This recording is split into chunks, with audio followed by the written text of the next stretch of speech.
ভাই থামেন, খুচরা করে আনতে হবে। এই শালা তো ভালোই কিনবে। থামেন, ওই দোকান থেকে খুচরা করে আনতেছি।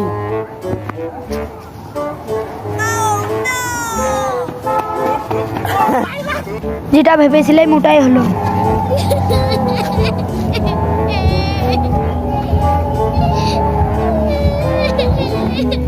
শালার দিনটাই খারাপ, কেউ সালামি দিল না। আজকে ঈদের মজাই নেই।